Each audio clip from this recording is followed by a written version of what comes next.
जो बात अभी तक यहाँ हो रही थी ये हमारे ऊपर कैसे लागू होती? ये जो बात अभी हो रही थी वर्णाश्रम को मानना या वर्णाश्रम को जो है वर्णाश्रम से आगे निकल जाना, ये हमारे ऊपर कितना लागू होता है?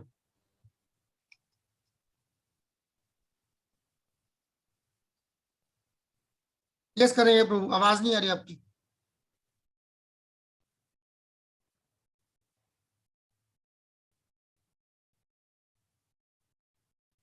क्या हुआ?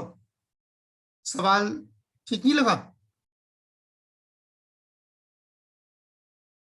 प्रभु सवाल दोबारा दोहराएंगे इसलिए सब सुनेंगे गौर से। आप अपनी बात करिए, आप गौर से सुनिए। 20 लोगों का बोलिए तेलुगु प्रभु। दोबारा सवाल दोहराइए प्रभु जी पर। इसके जो हम ये प्रेजेंटेशन दे रहे थे वर्णाश्रम का, और ये किसको लाभ पर लागू होता है, किस पर लागू नहीं होता, तो इस पे जो है आप लोगों के ख्याल जानना चाह रहा था कि ये हमारे ऊपर कैसे, मतलब इसका क्या असर पड़ता है, लागू होता है, नहीं लागू होता है तो कैसे लागू नहीं होता, तो क्यों लागू नहीं होता? यस रोहिणी नंदन प्रभु फरमाइए।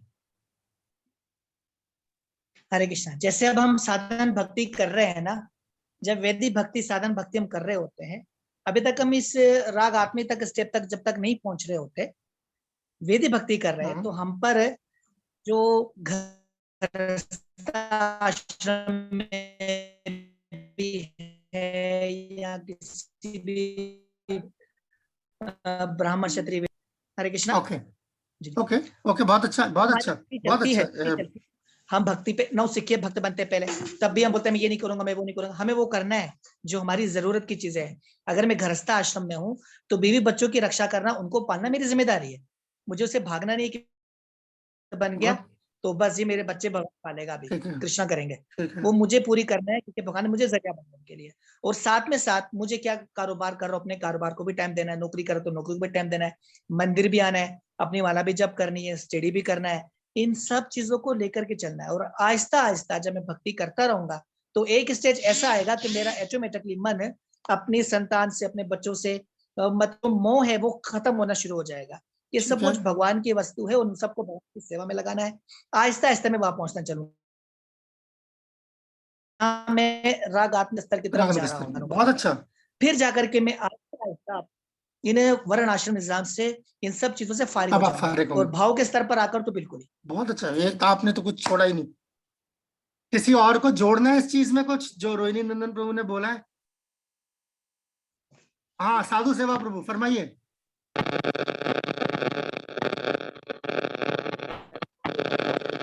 माइक्रोफोन का मसला है आपका, ये आवाज नहीं आ रही। तो वो आप हैंड फ्री उतार देंगे जी, ये देखिए आ रही है ना, बंद कर रहा हूँ मैं। उनकी हैंड फ्री में मसला है, हेडफोन में उनके। हाँ हेडफोन में मसला है, हेडफोन उतार दीजिए जी। अभी अभी ठीक है प्रभु जी, बिल्कुल साफ हो गया, बिल्कुल साफ हो हाँ। गया। मैं ये जैसे कि आपने बताया कि मन बुद्धि अहंकार और शरीर, जैसे अभी तक तो हमें इसका नॉलेज नहीं था, तो अब जाकर ये सीखने को मिला है कि ये हम हमारे अंदर से नहीं, तब तक ये राग हम प्राप्त नहीं कर पाएंगे। तो इसीलिए जो है हमें यही अहम मिटाना होगा अपना कि मैं मन बुद्धि अहंकार वाला जो शरीर, तो अभी तक तो यही भाव तक नहीं आया, तो इसलिए रेगुलर प्रैक्टिस में रहेंगे, भाव आना लगेगा, और फिर जो है ये संसार की हम वो बंधन में बंधे हुए हैं, धीरे धीरे उसका अटैचमेंट कम हो जाएगा। ठीक है, आज नहीं तो कल होगा। ठीक है, अगर आपका आपका ये मकसद होगा तो फिर आप इसे हासिल करेंगे। ये मंजिल है आपकी तो आप हासिल करेंगे, अगर आपका ये मकसद और ये मंजिल नहीं है तो नहीं हासिल करेंगे। तो ये आपको इसका ये आपको इसका जो मंजिल का तयन जो आपको खुद करना है। ठीक है, good good, very good. Okay Moolchand Prabhu फरमाइए। हाँ प्रभु, इसके लिए सबसे पहले जो है अपना बी ए हम्बल, और देन जो है अपना रोनी नंदन प्रभु ने जो जैसे बोला है वो सारी चीजें ऐड होती है। और इसके अलावा प्रभुपाद के मूड और विजन के लिए भी हमें वर्किंग करनी है, कृष्णा कॉन्सेप्ट को बढ़ाने के लिए भी साथ साथ में। थोड़ा सा इधर उधर जा रहे हैं, मैं इस प्रिंसिपल पे बात कर रहा था। एनीवे कोई बात नहीं, ठीक है, thank you. Tejaswan Prabhu and then Darukrishna Prabhu, समय मैं इसको फिर उसके बाद हम आगे जाएंगे। तेजस्वान हरे प्रभु कृष्णा प्रभु। फरमाइए। हरे जी कृष्णा जी। प्रभु, जैसे आपने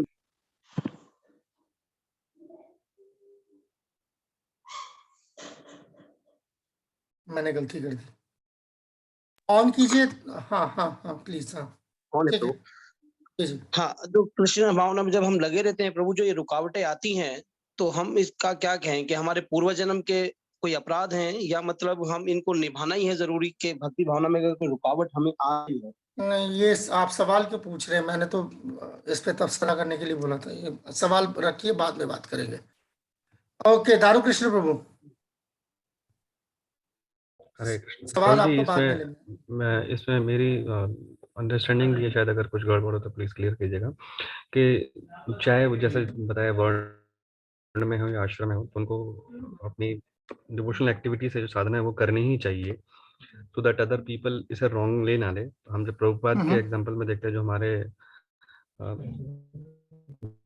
प्रधान आचार्य हैं इस्कॉन संस्थापक के, तो वो इवन अपने लास्ट डेज तक भी जो संभव था वो ट्रांसलेशन कर रहे थे, वो नहीं रीड कर पाते थे तो हियरिंग करते थे, कोई उनको गीता पढ़ के सुनाए। हमने परम पूज्य गोपाल कृष्ण गोसाई महाराज के एग्जाम्पल से भी देखते हैं, वो अगर वो रीडिंग खुद नहीं कर पाते तो किसी को साथ में बिठाते हैं और उनसे वो सुनते हैं उसको, बुक को। तो ये इस तरीके से कि कोई व्यक्ति रॉन्ग वे में न ले कि भाई कथा सुनने की या माला जपने की स्वरूप शुद्धि प्राप्त कर लिया या हम बाप के लेवल पे हूँ। तो ये विद इन, जब तक हम इस बॉडी में है, जब तक हम शरीर में, तो हमारे को ये तीनों चीजें करनी ही चाहिए। और भगवत गीता में ऐसा एक एग्जांपल भी आता है कि यज्ञ, दान, तप, क्रिया, ये सभी वर्ण और आश्रम के लिए मान्य है, तो करना चाहिए। चाहे हम उस स्थिति को प्राप्त भी कर लेते हैं, और अल्टीमेटली अगर हम प्रैक्टिस करते रहेंगे तो surely will reach with in the process, अगर हैं तो हम उसको पहुंच भी जाएंगे। बहुत अच्छा, very good, very well balanced, very well balanced, thank you. Kanhaiya Prabhu last, बस कन्हैया प्रभु इज लास्ट। मैं हालांकि यहीं पे बंद करना चाह रहा था, पर कन्हैया प्रभु ने हाथ खड़ा किया तो मैं I don't want to deny him. Yes Kanhaiya Prabhu, go ahead. Hare Krishna Prabhu, इसमें सबसे लास्ट पॉइंट में जैसे आपने बताया था कि अगर हम जैसे सीनियर डिवोटीज हैं जो मटेरियल जैसे भौतिक इच्छाओं से निकल चुके हैं, जो सेल्फ रियलाइज है एक्चुअली, उन गॉड से सुनते हैं, मतलब ओरल रिसेप्शन देते हैं उनको, बिल्कुल अच्छे से सुनते हैं। तो जैसे आपने इसमें एग्जांपल दी थी एक मून वाली की, जैसे चांद पे सुना है कि अमृत की धारा बहती है, तो हमारे जी कानों में अमृत की धारा बहेगी। लाजमी जी। नहीं कि नहीं नजर आए, लेकिन अगर इनसे सुनेंगे अच्छे से तो ये बहेगी। Okay, very good. ये आपने एक एक एक पहलू, मतलब वो आपने हाईलाइट किया। Okay, that's fine, fine. Practice की बात कर, ठीक है। नहीं, मैं सैमसंग जो है वहाँ नहीं जा रहा, आपके पास नहीं आ रहा, मैं आगे जा रहा हूँ। यही मेरा इसमें काफी डिस्कशन हो चुका है वर्णाश्रम के लिहाज से। और दूसरा जो पहलू था कि इसका गलत इस्तेमाल ना हो, वो दारू कृष्ण प्रभु ने कवर कर ही दिया, तो मुझे वो भी करने की जरूरत नहीं है। ओके, अब आता है ये दूसरा पहलू, ठीक है, जिस इस पे भी लड़ाइयाँ होती हैं। इस पे शुरू में बात हो रही थी जब हमने बात करी थी, भक्ति की डेफिनेशन दी थी, ज्ञान कर्मादि अनावृतम। भक्ति में जो है ज्ञान और कर्म से जो है अपने आप को छुटकारा पाना चाहिए, उससे जो है वो ढका हुआ नहीं होना चाहिए। तो ज्ञान वैराग्य इन भक्ति, ज्ञान वैराग्य का जो है भक्ति में क्या काम है, ठीक है। Some scholars recommend that knowledge and renunciation are important factors for elevating oneself to devotional service. कुछ जो वो है स्कॉलर्स का मतलब है जो दानिश ज्ञान और वैराग्य जो है भक्ति में अपने आप को ऊपर उठाने के लिए एक बहुत ही अहम पहलू है, ठीक है। दानिशमंदों का जो है ये मानना है, उनकी ये राय है। But actually this is not a fact, पर दरअसल ये हकीकत नहीं है।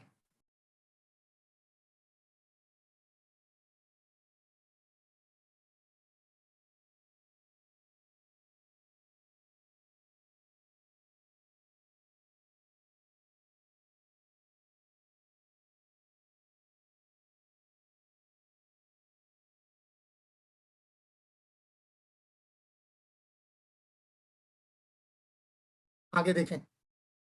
एक्चुअली द कल्टीवेशन करते हैं, यानी कि इसको जो आप इनकी काश्त करना एक तरफ से देखा जाए तो